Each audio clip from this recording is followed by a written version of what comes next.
Саламатсыздарбы? Кезектеги маанилүү маегибиздин коногу Кыргыз Республикасынын дүйнөлүк биргелешкен күрөштүн түрү боюнча Федерациянын вице-президенти Турганбаев Мелис Токтомамбетович. Биз менен болуңуздар. Саламатсызбы, Мелис мырза? Студиябызга куш келиптирсиз. Мына жакында Баку шаарындагы ислам спорт оюндарынын тилектештиги мелдешине барып кайттыңыздар. Ошол сиз жетектеген федерациянын канча ийгиликтери болду, кандай катыштыңыздар оюндарга? Биздин спортчулар Баку шаарында өздөрүн кандай жетишкендиктерин көрсөттү? Ошол боюнча коомчулукка кыскача маалымдап берсеңиз. Рахмат. Эми бул ислам мамлекеттеринин дүйнөлүк мамлекеттердин оюнуна ушул 57 мамлекет келип катышты. Африкадан бери аябай чоң деңгээлде өттү. Азербайжан эли баягы меймандостугун дагы бир жолу көргөздү. Мындан 2 жыл мурун ушул европалык оюндарды өткөзгөндө дагы аябай чоң баа берилген болчу. Мына ошону биз өз көзүбүз менен көрүп кайттык. Жакшы заманбап спорт залдар, олимпиадалык кыштаактын курулушу, ошол жерде жашоо условиялардын баардыгы чоң деңгээлде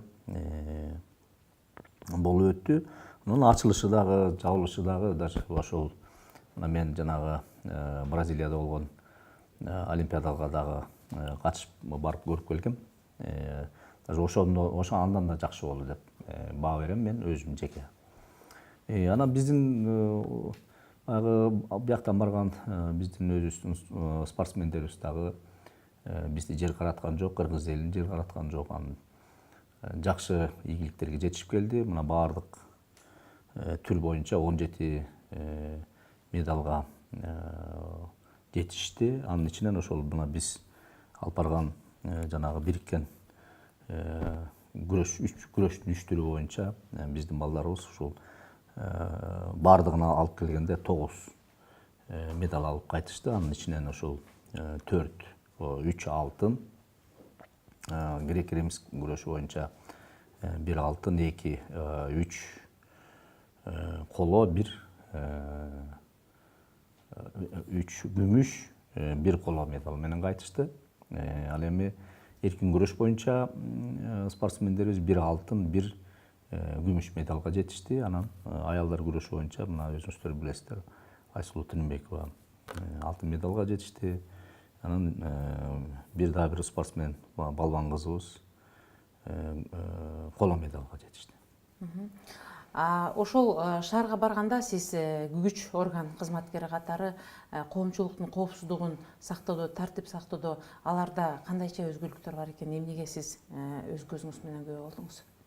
Эми мен жана да алдыда айтып өтпөдүм. Булар дагы мурда жанагы Европа оюндары болгондо дагы мына өзлөрүнүн баягы чоң деңгээлде уюштургандыгын көргөзгөн. Мына мында дагы ошол эми баягы мурунку эле дагы ошол кеткен катачылыктардын баардыгын баягы ойго алып, эми коопсуздук аябай чоң деңгээлде болду ал жерде. Жанагы спортсмендер ошол спорт сарайларга мелдешке бараткан жолдордун баардыгы отдельно мындай линиялар менен чийилген. Ал линияга бөлөк кетип бараткан транспорттор кирүүгө болбойт. Ошол только спортсмендердин ташып бараткан машинага гана жеке тиешелүү. Андан сырткары көчөлөрдө дагы патрулдарды көрдүм.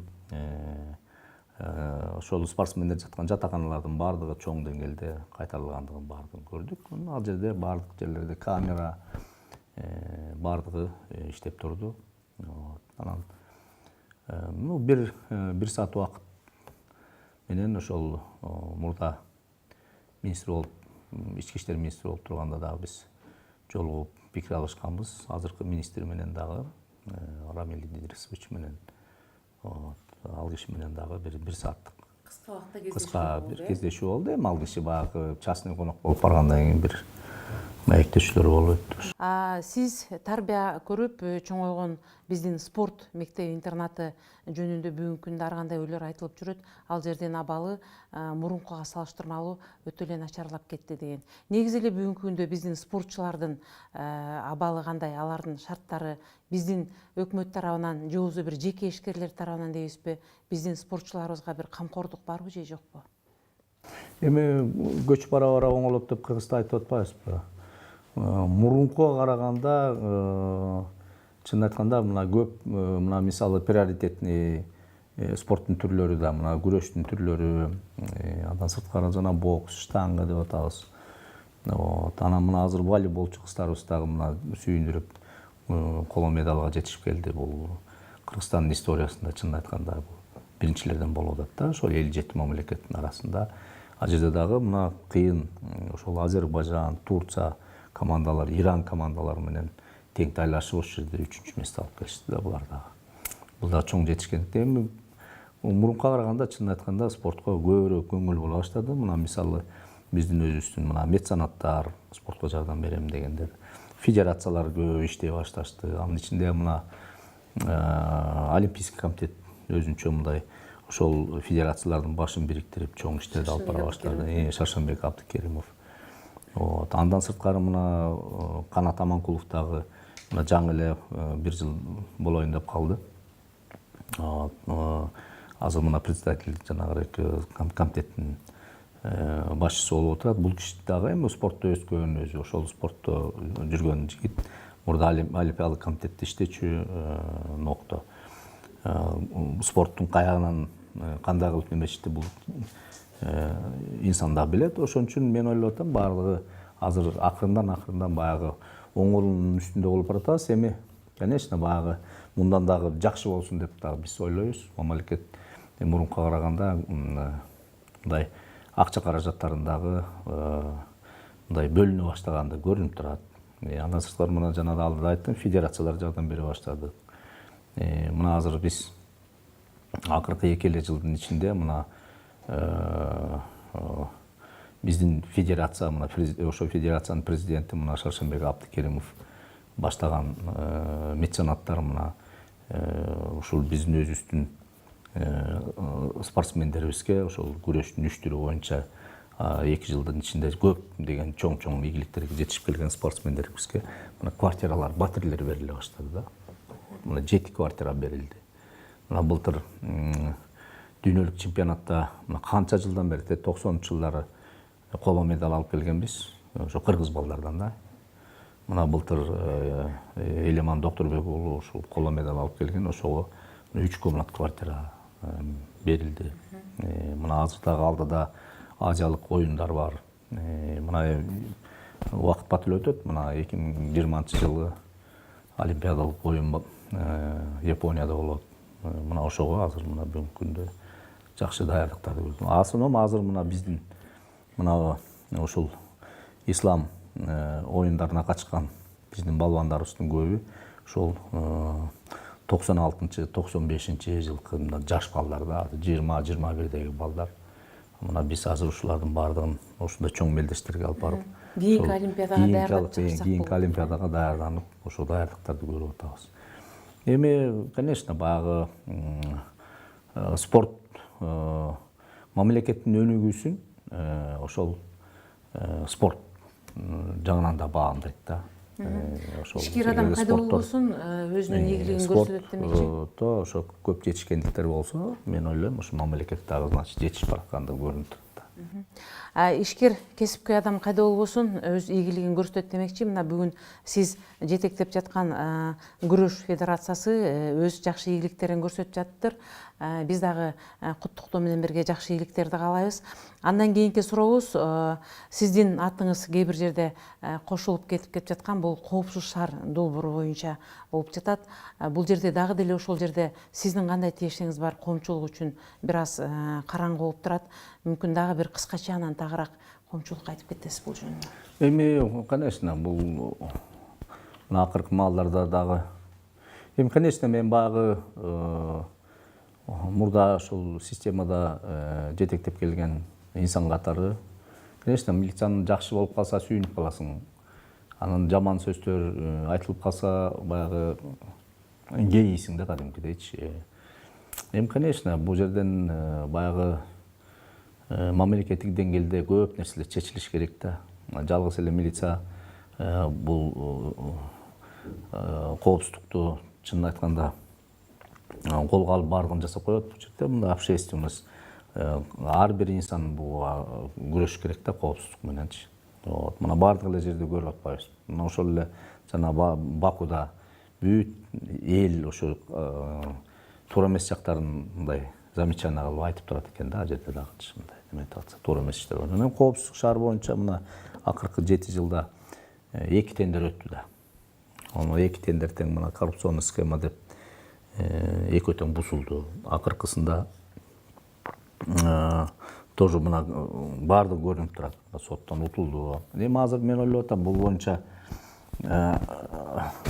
мамлекет конечно бул боюнча же мында чечиш керек да мунучу. Же болбосо жанагы эми бир чектин коюш керек да. Бардыгы көрүнүп турат тиги жердечи. Болбой калган. Эми азыр волевым решением эле кайра тендер объявить этиш керек. Жыйынтык чыгарып туруп эле. Анан эми тендерде ал тендерде мурункудай болбой мындай бир специалисттерди коюшубуз керек да. Мына азыр эмиңдада деле бир топ кызматкерлерибиз такшалып калды бул ушул коопсуздук шаар боюнча көп нерселерди билишет. Мына көп жерлерге барып келишти булар. Мына көрүп келишти ошол кандай неметер. Анан бөлөк специалисттерден да мына Минтранстег ар кайсы ошол тиешелүү органдардын бардыгынан эле жакшы специалисттерди алып ошолордун арасында бир жакшынакай бир тендердин комиссия түзүп анан тендер өткөрүш керек. Себеби мына көп ошол кезде кийинки өткөн тендерде мына дүйнө жүзүнө белгилүү Кытай мамлекетинин чоң компаниялары, миллиардер компаниялар кирип алган, Түштүк Корея, ошол эле Израиль, ошол эле мына Россияда мына Казанда универсиаданы өткөзгөндө ошол жерде ошол полностью ошол коопсуздук шаар бүт бардыгын обеспечить берген ошол компаниялар. Мына ушундай компаниялардан тандаш керек да, чоң компаниялар. Акчалуу, өзүлөрүнүн продукциясы бар. Ошол коопсуздук шаарды көптөгөн шаарларда жасаган, мисалы. Мунан Алматы, Астана, бөлөк чоң Москва, ушундай чоң шаарларда жасаган опыту бар. Бардыгын изучать этсе болот. Жөн элечи. Ошонун бардыгын изучать этип туруп анан ошо тендерге коюп туруп анан ошонун бирөөсүн тандап алып туруп жасатса болот. Бул бир жолу да. Экинчи жолу бул жерде көп деле мындай мен ойлойм да, мамлекет үчүн мындай бөлүк кылып туруп жасап койсок деле болот. Муну первоначально бир 50 миллиондун тегерегинде, сомдун тегерегинде акча бөлүнүп берилсе, же болбосо мэрия менен биз азыр баягы иштеп турганда ушул азыркы мэр менен дагы биз өзүбүзчө бир сүйлөшүп, жолугушуп, ал киши келип көрүп, биз кандай тетек ылдый жакка бир 2 камераны орноштурганбыз. Ошондо канча бир нече күндүн ичинде эле канча миллиондогон акчалар түшкөн ошол жердечи, штрафтар. Мына ошондой кылып туруп бир мындай жасайлы. Мына азыр чоң проекттер шаарда иштеп атпайбы? Мисалы жол боюнча азыр. Жолдордун баарын оңдой өстүп атат, светофорлорду оңдой өстүп атат, электр освещениелердин баарын оңдой өстүп атат. Бул коопсуздук шаар ошол негизи баардык комплексин оңдош керек. Коопсуздук шаарда бир эле камераны орноштуруп койгон ал болбойт. Ал жерде освещение болуш керек, жарыктык болуш керек. Ал жерде светофорлор иштеш керек, ал жерде знактар болуш керек, ал жерде жанагы чийилген белгилер болуш керек. Баардыгы, тротуарлардын баары жасалыш керек. Ограничениялердин баардыгы жасалыш керек. То есть бул жерде комплексный подход. Мына ошо мэрия менен чогулуп туруп, муну өзүбүздүн күчүбүз менен деле жасап койсок болот. Мына азыр шаарларда жолдордун баардыгын, тротуарлардын баары жасалып атат. Ошондой эле комплексине тоже надо уже проекттери өтөп туруп, муну деле жасаса болот, көп деле акча кетпейт. Бул өзүн актай турган нерсе да. Бул коопсуздук шаар. Анан эми бул жерде, конечно, азыр деле азыркы правительстводо деле ойлонуп атат болуш керек. Бул боюнча деп ойлоп атам да. Эми буга, конечно, мындай ойлонуп, татынакай ойлонуп туруп жасабаса болбойт. Себеби ойлонбой жасаган мына 2 тендерден биз жанагындай нерселерди көрүп отурабыз. Ал боюнча дагы мына көп мына сын пикирлер айтылып атат. Эмне үчүн мындай, эмне үчүн тиндей. Ну, конечно, эми коррупционный схема жанагындай болуп турса, жанагынын баарын эметип турса, кээ бир депутаттардын баардыгы кээ бирлер возмущаться этип атышат. Я же доказал там все это, есть. Вот. Кандай факторлар менен. Жөн эле папканы көтөрүп алып эле келип эле, анан деген тендерге катышып бир мультфильмди жакшынакай көргөзүп койсо эле аны тендер кылып өткөзүп койсо, же чөнтөгүндө бир тиен акчасы жок болсо, же болбосо бир опыту жок болсо. Отар кандай болуп атат да. Мына менде бир информациялар бар эми, конечно, там аны деле текшерип койсо болот. Бар. Мына кээ бир жолдор боюнча деле тендерлердин баардыгы кандай өтүп атканын көрүп эле билем да.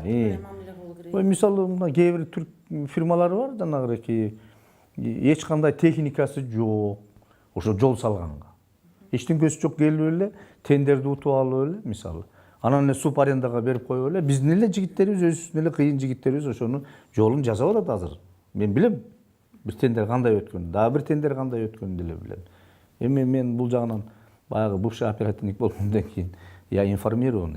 Вот. Мына ошондой болбош керек да. Мына президент башта баары мына коррупция менен күрөшөбүз деп мына баардыгын коррупция менен күрөшөбүз. Эми моуну токтотсок, баардык жумуш алдыга жакшынакай жылат. Мына балыкчы корумдуу жолу кандай болду. Мына биз коопсуздук шаар точно ошондой эле болмок. Ызы чуу болмок. Эгерде мен ошол убагында колумду коюп, же болбосо тантанакай эметкенде, бул эч качан жасалып да бүтмөк эмес. Мен көзүм жетип турган. Кийин айтмаксың, эмне үчүн сен мындай депчи. Мен ошону выявлять этип биринчилерден болуп кол койбой каршы чыктым, көбүнө жаман көрүндү да ошондой. Чындыкты неметем деп, баягы кыргызда айтып коет го, ыйлагандын көзү жаман, айткандын тили жаман депчи. Чындыкты айтам деп, мына коопсуздук шаар боюнча канча деген сын пикирлерге мен неме болдум. Бардыгына чыдадым. Вот. Бул жерде эми күнөө болсо, конечно, ар бир адам өзүнүн мойну менен тартат да. Анан жөн эле баягы айта берген болбойт. Буну дагы кылдатып. Эми бул эми конечно, мамлекетибизге аябай керек нерсе да болчу. Коопсуздук. Мына канча жол кырсыктары болуп атат. Вот, жол кырсыктары канча болуп атат. Ошолордун баардыгы, мына кылмыштуулук көчөдөгү. Ошонун баардыгына, эми ошонун баардыгын мен билип, көрүп, 30 жылдан ашык ушул ички иштер министерствосунда иштеп, лейтенанттан баштап, анан ошонун баардыгын көрүп туруп, мен кантип эле ушул безопасный уголотко бутум тосой. Наоборот, мен кайра иштеп кетсе, ушул менин убагымда ушул курулуп кетсе деген ниет менен жасадым да. Ну, тилекке каршы жанагындай болуп, жанагындай өтүп калды. Көп айтып атышпайбы, сиз ошол сиздин министерство өткөзгөн да тендерди депчи. Мен тендерди комиссия түзүлүп, уже тендерди комиссиянын биринчи этабы бүтүп калганда, мен ал кезде шаарда начальник милиция болчумун. Анан мен ортосунда келдим. Мен карап туруп көрүп бардыгын. Вот. Бузганга мен мыйзам чегинде болбойт экен да. Бүтүрүш керек экен тендер. Мына бүткөндөн кийин биз бир ай убактыбыз бар болчу. Ушул текшерип, тендердин кандай өттү. Текшерип көрдүк, баардыгы оркоюп чыкты. Анан мен кол койгондон баш тарттым. Мындан келди, бул эми коопсуздук шаар боюнча менимче түшүнүктүү болуш керек. Андан кийин дагы бир жерде сиз жөнүндө ошо сиздин катыштыгыңыз бар же сиздин демилгеңиз менен болгон иш жөнүндө да коомчулукта айтылып жүрөт. Бул патрулдук милициянын бүгүнкү күндөгү абалы боюнча, бул боюнча кандайча оюңузду ортого салып кетесиз? Эми бул мындай да, мына ГАИ деп коомчулукта аябай көп сын пикирлердин баардыгы айтылып келди. ГАИлерди дыркыратып кубалап, жанагы талаада билесиңер, пара алып аткан жеринен кармалып, кандай деген биз уяткан эметтик. Милициянын эң жакшы жактарынын баардыгын ошол тиги ГАИлер аркылуу биз аябай жаман көрүнө баштадык. Бирдеме болсо мына көчөдө, көлөкөдө туруп алып, же болбосо бурчтарда туруп алып, же жашынып туруп алып, же кандай. Эми булардын биз ушул дислокациясын, булардын функцияларын, жумуштарын бир оңдойлоп туруп, анализдеп туруп, татынакай кылып, кандай кылсак ушуну ГАИни биз ушул элге кызмат кылганда, элдин купулу толгондо кылып туруп жасайбыз деп, муну анализдеп туруп анан деген. Мына коңшу мамлекеттерде, мына Алматада татынакай эле иштеп атат патрулдук милиция. Мына барсаңар, Алматада кандай? Бир да көчөдө ГАИ көрбөйсүздөр. Бардыгы машинеде передвижной жүрүшөт. Анан ошол патрулдук милициянын өзүнүн түзүлгөнү дагы ошол жанагы коопсуздук шаарга карата түзүлгөн нерсе болчу бул дагычы. Вот. Мына бүт баардыгы. Жанагы эки чоң скоростьта кетип баратат. Же болбосо ошол машиненин өзүндө камералар орнотулуш керек. Машиналар жана патрулдук машиналар. Ошолор айдап баратып туруп, эми бир жерде туруп алып, көлөкөдө же болбосо бир бурчта туруп алып, бир жерде карап турсаң, а жерде гаини көрүп алып, а жерде акырын айдап өтүшөт. Естественно, ал жерде жол эрежесин эч ким бузбайт. Когда айдап алып, патрулировать этип, дислокация квадратка бөлүнгөн болчу а жердин баардыгы. Ошонун баардыгы менен иштесе, а жерде көчөдө не только жанагы жол кырсыктары, көчөдө болуп аткан кылмыштуулуктун баардыгын көрөт да. Ошол жерде отурган кызматкерлер. Ошон үчүн биз жанагы ошол мурунку ГАИ кызматкерлери менен жанагы көчөдө жүргөн патрулдук ППС, патрулдук милициянын ошонун эметип анан патрулдук милиция деп биз түзгөнбүз. 3 кишиден 3 экипаж болсун деп.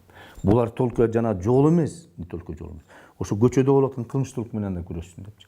Ошол кезде элдин баары ыраазы эле болуп калган. Мисалы, ар бир жерде кылмыштуулук болуп атса, ошол жака 5 мүнөттөн 10 мүнөткө чейин бир нече машина патруль келип, ошол жерде изин суудурбай кармап, кылмышкерлерди кармачу. Канча деген кылмыштар ачылды. Мен да азыр ал боюнча дарыданган эмесмин. Вот, мына сиз суроо берип калбадыңызбы? Вот. Канча кылмыштар ачылганын ошол жерде, кандай результаттар болгондордун баардыгын. Бирок мен жакында жанагы сын пикирлер айтыла баштаганда мен статистиканы карап мындай сураштырып неметтим. Вот. Патрулдук милицияны кайра жана ГАИни өзүнчө бөлүп, тигилерди өзүнчө бөлүп иштеткенден баштап бүгүнкү күнгө салыштырганда 27-30%ке жол кырсыгы өсүп атат. Кылмыштуулук өсүп атат. А мурун ошол патрулдук милициянын түзүлгөндө 10%тен 20-30%ке чейин ылдый түшкөн болчу. Вот, кылмыштуулук. Бул жерден эми анан мындай да, ал патрулдук милицияны мына түзүп эле коюп, ошол жерден мына мамлекет тарабынан дагы мына жогорку кеңештен да каралып туруп 522 миллион, по-моему, мен калп айтпасам, ушунча акча бөлүнгөн болчу. Бир тиын акча бербей коюшту да. Мына 40 миллион акча бөлүндү, 40 миллионго машина алды.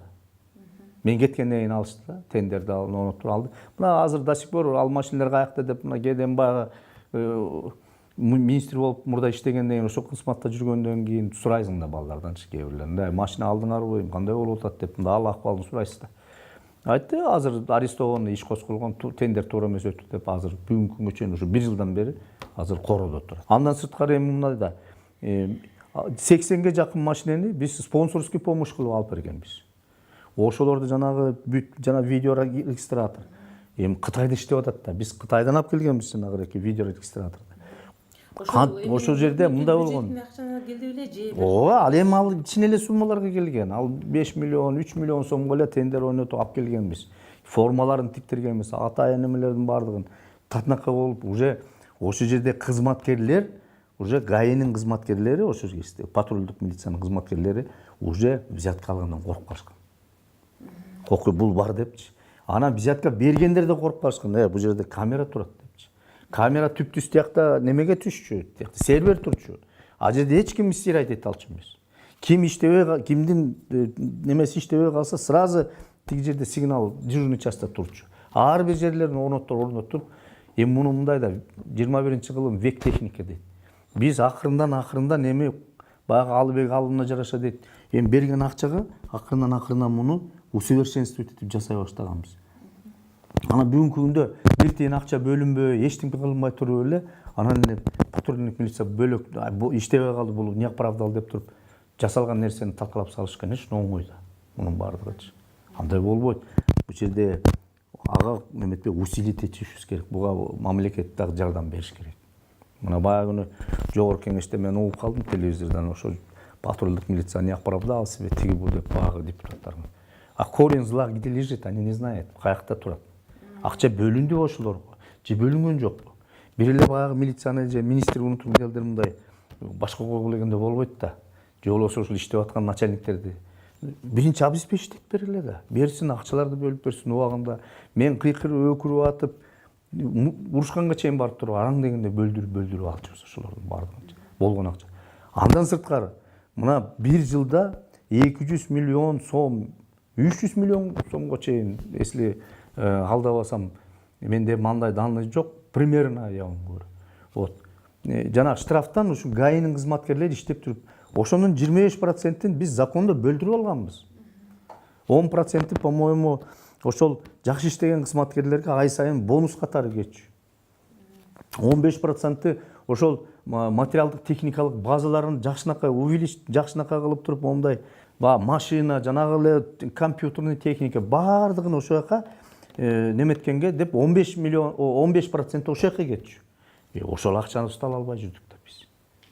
Жылдап ошол акча карыз бойдон кала берди. Минфиндечи. Мунун баарын бериш керек да. Анан жок дегенде ошол акчаларды сурадым мен. Ошол акчабызды, өзүбүздүн тапкан акчабызды эле законно мыйзам чегинде бөлүнгөн 25%-ибизди эле убагында ай сайын кечиктирбей берип тургулачы. Мына көчөдө побор чогултуп аткан сотрудниктердин баардыгы чогултпай калат. Ал өзүнүн ишине жараша ошончолук бонус алып турат ошол жерде. Эми өзүнүн мисалы 10 000 штраф, ошол бир айда 10 000 штраф сумманы төксө ошол милициянын тиги патрулдук милициянын кызматкери ошонун 15% өзүнүкү болуп атпайбы. Жанагы жерде 50 сом 100 000 деп ар кимге жаман көрүнүп, 50 сом 100 сом деп ар кимден жанагынтип мызда чогулткандан көрө законно өзүнүн эмгеги менен тапкан айлыгын алып турат эле да, бонусун алып турат да. Биз ошого чейин барганбыз. Муну эми баягы убагында жасалган нерсе болчу. Анан деген эми бул мындай да, баягы каралап же болбосо айтып коюш, же болбосо иштебей калды деп оправдать. Конечно, это оңой эле. Бирок мунун баардыгын изучать этишибиз керек да. Мен ойлойм да, милициянын жумушун ичине мындай түшүнүш үчүн жакшы толук, кандай немес үчүн только милиционер жумуш. Ичине кирип, ошонун баарын түшүнүп, анан деген жасаш керек да мунун баардыгын. Анан баягы бул иштебей калды деген болбойт. Бул жакшы нерсе. ГАИ деген унутулуп калган болчу. Мына элден деле сурасаңар, опрос кылып турчу. Ошол кезде ГАИ деген жакшы болуп калды. Баягыда көчөдө мага көп звоноктор келчү. Көп мына соцсеттерде жазышту. Биз аябай реакция кылчубуз ошолордун баардыгыначы. Тиги неме деп, баягыда бурчта турган жок. Каяктан бир жолу мага бир пенсионер киши звонить этти да магачы, айланайын балам ушул рахмат. Мен өзүм уялдым деди. Эч ким көрбөткө деп мындай правиланы нарушать этип кетсем, кайдан жайдан билбейм дейт, артыман келип эле токтотушту дейт. Анан келип представить этишип, момундай деп анан уялдым дейт, чынын айтканда. Анан момундай кылып кеттиңиз деп анан баягы немени көргөзсү дейт, тасманы. Анан уялып анан деген төлөп бердим дейт. Сонун болуп калыптыр деп. Мына бул эми көп деген кишилердин немеси. Эми ал мындай көчөдө ар кайсы көчөнүн бурчунда туруп алып иштеген элдин баардыгын раздражает. Это старый метод работы, уже это прошел. Биз азыр каждый перекресток, каждый неме болуп бул жол кырсыгы кандай болсо ошо ойдон эле боло берет. Андан сырткары мына экинчи немеси айтайын дегеним, бул жанагы машина айдоочулардын өзүнүн мындай немеси да, аң сезими да. Мына азыр айдаганы билгени дагы, билбегени деле айдап жүрүшөт, чын айткандачы. Правалар кандай алып атканын аны өзүңөр деле билесиздер. Мына биз канча деген, мына мисалы 10 мас алып барсак, 10дун 8 штраф менен кетет дагы, бирөөнү же болбосо баарын уже штраф кылып кое бербейт. Ал дагы барып алып ичип атат. Мына баягында жана ДТП болгон баланы көрдүңөрбү? Кандай болду? Кайра дагы бир ДТП кылды, смертельный. Мен көрүп атпайм газеталарданчы. Бул жол кырсыгында машина айдоочу мас абалында болсо, аны аябай строго пересек этиш керек. Торунусу жок айдап жүргөн бусиктер бар болчу. Биз өзүнчө рейд кылчубуз ушул убагында. Канча деген бир күндө 80-100 чейин машинаны алып барып тетякка камап неметчүбүз. Текшертип неметсек, техническим состояниясы вообще. Андан сырткары жана айдап жүргөн балдардын жаш балдар айдап жүрөт. Водительский стаждары жок. Мына мисалы Бакуда же болбосо Алматыда мен бир да бусик көргөн жокмун. Момда бусиктерди көрөм. Бусиктин баардыгы иногородный жүрүшөт. Ичинде мына азыр жаңы автобустарды алып келип атышты. Мына автобустар. Общественный транспорт. Мисалы мына Белоруссияда биз баягы Совет министров СНГ болгондо биз катыштык. Белоруссияда бир бусик жок. Остановка минута баягы илгерки сайыс убагында да автобустар келишет. Эл эч кандай троллейбус, автобус все. Мына бусиктер канча миңдеген бусик мына шаарда жүрөт. Вот. Эми баягы конечно көп комплексне көп нерселерди айтып алдым баягы неме мененчи. Мунун баардыгы ошол комплексно жасала турган нерсе. Анын автошколаларда оңдошубуз керек. Мына көбү частный. Вот. Муну мамлекеттин деңгээлинде алышыбыз керек кайра. Бизде мына шаарда угон болгондо план перехват беребиз. Мына шаардын тегерегин бүт жабышат да, шаарда канча шаар сыртына чыгып кете турган жолдор болсо, ошолордун баарын жагабыз. Же болбосо Чүй областынын территориясында болсо, аларда план перехват берип, ориентировка беребиз. Биз шаарга кирип аткан жолдордун баардыгын жабабыз. Мына бир жылда 11 жолу план перехват бергенбиз, ошонун 9-у кармалды. 9 машина угун болуп аткан машина кармалган. Мындай болгон эмес мурдачы. Биз план перехват этип бул формальный бул. Ошол жердеги жанагы кызматкерлер анан барып, ошол роодуда план перехват объявили деп, анан 1 сааттын ичинде ошол баары ошо шаардын чыгып аткан көчөлөрдүн баардыгын анан алып барып жапчыбыз, атайын алып барып. Эми тетяк Кызыл Аскер, тиягы бияк башы неме тиги микрорайон аркылуу ошолордун баарына барып жапкычак деле ал машина уже жок болуп кетет да. Вот ошонун баардыгын жаап анан немечүбүз. Анан мына мен ойлоп атам, бул патрулдук милицияны кайра наоборот жанагылардын баардыгын эметип жаңылап туруп, күчөтүп туруп, татынакка калтырып иштетиш керек. Иштетсе жакшынакай иштейт. Бизде жанагы пеший патрулдар да бар болчу. Патрулдук милициянын ичинде жөө жүргөн патрулдар болчу. Жөө жүргөн патрулдар мына бир центральный көчөлөрдө жанагы торговый рыночный комплекстерде, же болбосо жанагы мондай супермаркеттердин жанында, же болбосо мына площадьтарда өзүнчө жөө патрулдар бар болчу. Жөө патруль деп өтөчү. Вот. Андан сырткары анан жана машина менен квадраткада да мына Новостройкадагылар жыргап алган. Милиция уже мигалкасын эметип алып, ар бир көчөдө ошол курсировать өзүнүн ар бир милицейский машинанын экипаждын өзүнүн тиги дислокациялары бар болчу. Могу көчө, могу квадрат сеники. Мына баланчада 8 сааттык 300 сменада иштешчү. 8 сааттан 24 саат 300 сменада иштешчү. То есть мына шаар 24 саат бардык жеринде милициялар, патрулдар иштеп турушчу. Бул эмне жаманбы? Жол эрежелери жакшы да. Коопсуздук. Бардыгын. Мына ошол патрулдук милиция түзүлүп, мына иштей баштаганда, ошол эми бар 5 калтоң эмес да, бардык милициялар эми багы мен айта албайм ошол жерде пара алып же болбосо мындай жаман иштеп атышат депчи. Эми багы арабызда бар да андайларчы. Мына ошол кызматкерлердин көбү акырынан уже пенсияга кетип, кээ бирлери бөлөк службаларга кете баштаган. Себеби тиги жерде уже жумуш аябай кыйындай баштаган. Не только жанагы жол эрежесин карап неметпечү, көчөдө жүргөн кылмыштардын бардыгына уже көңүл бура башташкан. Вот. Анан конкурсту биз аябай жана конкурстун отборду дагы аябай биз аябай мындай жесткий кылганбыз да. Ал жерде дагы мындай жанагы өзүнүн телосложениясына карап, себеби көчөдө мен ошо кезде айтчумун, милицияда элдин көзүнө күнүгө көрүнүп турган 4 служба бар деп. Бул эң биринчи участковый инспектор милиция. Ошол территориальный жана тескеччү. Андан сырткары жана патрулдук милиция. Андан сырткары мына ГАИ кызматкери деп ошол кезде айтчубуз. Андан сырткары жанагы мына объектилердин бардыгын охрана этип аткан мына отдел охрана. Мына 4 служба ошол эл ошолорго карап, жанагы ЭДНдин кызматкерлери дагы. Мына ошолор күнүгө эл менен иштейт. Мына ошол 4 служба элдин купулуна мындай толугу менен купулуна мындай тиге толук кызмат кылса, анда милициянын иши оңолот. Эл ошону жараша баа берет депчи. Вот. Анан ошон үчүн мен айтып атам, анан үстүндө мына президентибиз дагы ошол кезде айтты да, азыр да айтып атат. Коррупция менен ичин тазалаш керек. Тазалануу башталган. Атын өзгөрткөн жокпуз. Атын да өзгөрттүк, мына затын да өзгөрткөнбүз. Мына патрулдук милиция кылып. ГАИ деп эле мына ГАИ деп элдин оосунан уже эл мындай кандай десем мындай бөлөк көз карашта болчу да ГАИ депчи. Мына ал патрулдук милиция. Элдин эмеси да уже бөлөкчө уже отношение кыла баштады. Эл уже көчөдөгү кишилер уже кээ бирлер көбү жардам бере баштаган патрулдук милицияларга. Айтып тиги жерде мындай болуп атат, бул жерде мындай болду депчи.